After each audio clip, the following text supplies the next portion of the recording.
At 18 years old, a teenage boy decides to confess his sins at the church. "Forgive me, Father, for I have sinned. I've been with a girl," the boy admits. The priest inquires, "Is that you, little Tommy?" "Yes, Father, it is," the boy responds. Curious, the priest asks, "And who was the girl you were with?" "I can't tell you, Father. I don't want to ruin her reputation," Tommy replies. The priest insists, "Tommy, I'm sure I'll find out her name sooner or later, so you may as well tell me now. Was it Patricia Williams?" "Sorry, Father, I cannot say," Tommy maintains. The priest tries again. "Was it Lisa Davis?" "I'll never tell," the boy responds. The priest continues. "Was it Kathy Odell?" "My lips are sealed, Father," Tommy insists. The priest, growing frustrated, urges, "Was it Brenda Jones, then?" "Please, Father, I cannot tell," Tommy insists. The priest, somewhat exasperated, acknowledges, "You're very tight-lipped, and I admire that. However, you've sinned, and you have to make amends. You can no longer be an altar boy until 4 months have passed. Now go and behave yourself." "Yes, Father," the boy responds. Tommy walks back to his pew and sits down. His friend Johnny slides over and whispers, "What did you get, Tommy?" Tommy grins. 4 months of vacation and 4 good leads. A young boy walks into his mother's room and sees her without a shirt. Curious, he asks his mom about her breasts. She quickly comes up with a creative explanation, telling him they're balloons that inflate after someone dies to carry them to heaven. Surprisingly, the boy seems to buy into this idea. A couple of days later, he rushes into the kitchen while his mother is making tea, frantically declaring that Aunt Mary is dying. Confused, his mother asks for an explanation. The boy explains that Aunt Mary is in the garden shed, lying on the floor, and his dad is blowing up her balloons while she keeps yelling, "God, I'm coming!" Harry and his wife were facing tough financial times, so they decided to come up with a plan. Harry suggested that she try her hand at a unique profession, becoming a lady of the night. However, feeling a bit uncertain about the whole thing, she asked Harry for guidance. Harry advised her to stand in front of a bar, approach a guy, and quote a price of $100. He assured her that he would be discreetly parked around the corner to assist if needed. After waiting for about 5 minutes, a potential client pulled up and inquired about the price. She confidently responded with $10,000. The man, surprised, countered with, "All I've got is 30." Thinking on her feet, she dashed back to Harry, seeking advice on what services could be offered for $30. Harry nonchalantly suggested a hand job. She relayed this information to the interested client, who agreed to the deal. As she got in the car and the client unzipped his pants, she was met with a surprise, a rather impressive sight. Staring at the unexpected situation for a moment, she quickly returned to Harry, urgently asking if he could lend the client an additional $70. In the midst of a downpour, a young Irish woman entered the confessional and began, "Forgive me, Father, for I have sinned."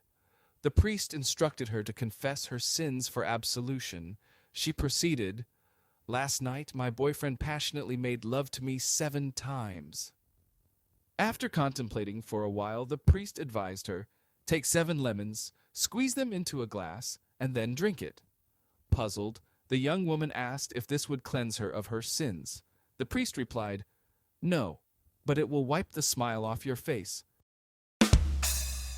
A large number of viewers watch my videos without a subscription. Therefore, subscribe to my channel so as not to miss new videos with funny jokes.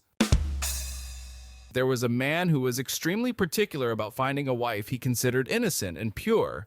In his quest, he started attending church, believing that he would encounter someone with the desired qualities. During his church visits, he met a seemingly nice young lady and decided to invite her to his home. Once there, he devised an unusual test to assess her innocence. He revealed his private part and asked, "What's this?"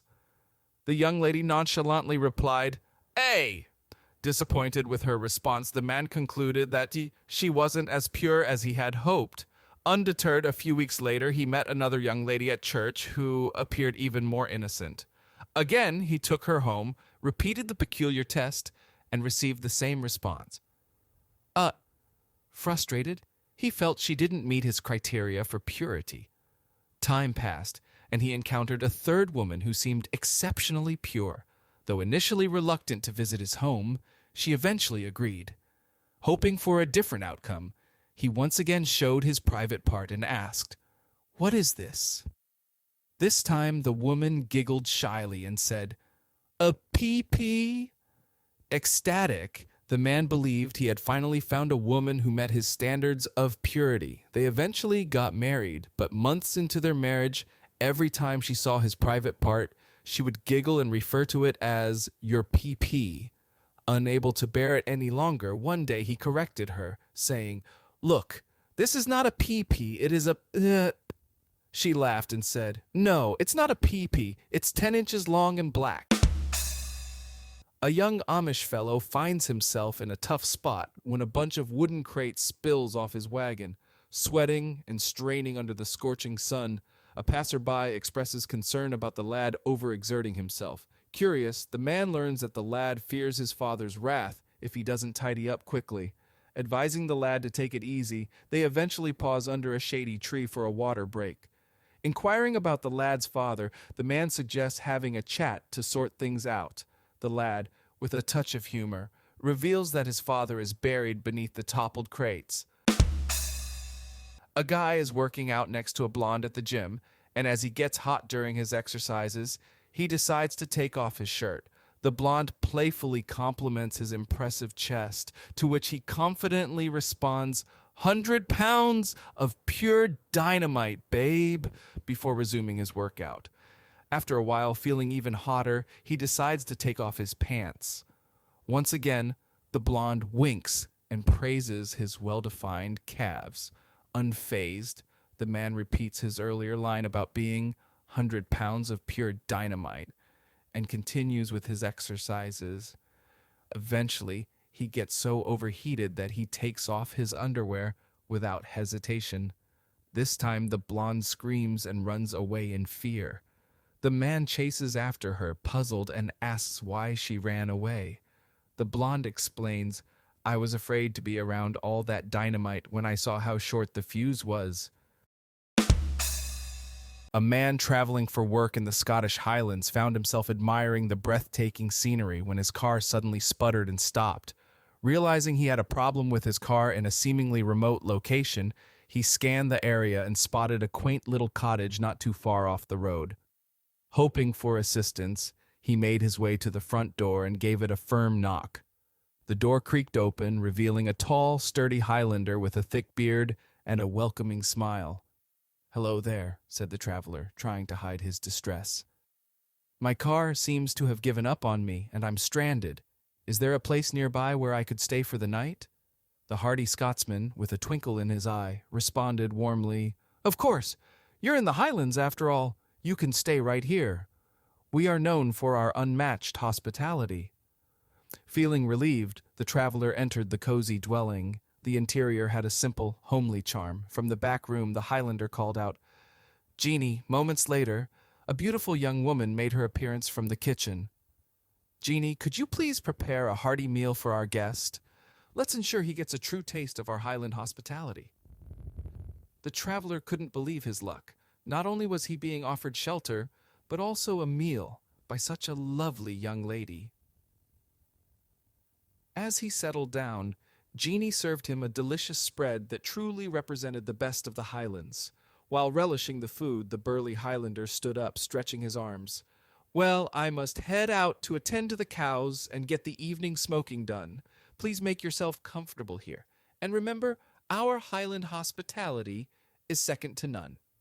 Taking this as an invitation and being smitten by Jeannie's beauty, the traveler decided to try his luck. He began flirting with her, and as one thing led to another, they found themselves in a compromising position on the living room floor. Suddenly, the front door banged open. The Highlander, having returned earlier than expected, stood there with buckets of milk in hand. His eyes widened in shock, and then anger colored his face a deep shade of red. He dropped the milk buckets, causing them to spill and create a puddle. Clearly outraged, he bellowed, All this talk and pride about our Highland hospitality. Arch your back and take the poor man's balls off the cold floor. In the dead of night, a cunning burglar decides to break into a serene home, taking the husband and wife residing there as hostages. He commands them to sit back on chairs and tightly binds them, ensuring they are out of his way. With them securely restrained, he systematically begins to ransack the house, collecting anything valuable he comes across. Once he has gathered all the prized items, he prepares to make his exit, leaving the homeowners tied to their chairs. As he is about to leave, the desperate man calls out to the burglar, pleading, "Please, I beg you, untie her, set her free." The thief, devoid of sympathy, responds coldly, "No way. I can't risk untying either of you. I want to make sure the police find out as late as possible. Don't worry, though. Your neighbors will surely notice your light still on in the middle of the night and come to check on you before dehydration becomes an issue." Ignoring the burglar's justification, the man pleads once more, "Please let her go. I'm begging you. She won't call the police, I swear." The burglar maintains his stance, stating, "I can't risk my freedom. I'm sorry. I need to make a clean getaway." The frantic man edges his chair closer to the burglar and cries out, "I'm begging you, just let her go. I promise she won't call the police." Surprised by the man's desperation, the burglar comments, "Wow, you must really love your wife to beg so fervently for her release." The man in a frenzy responds, "No, that's not it. My wife will be home in 15 minutes.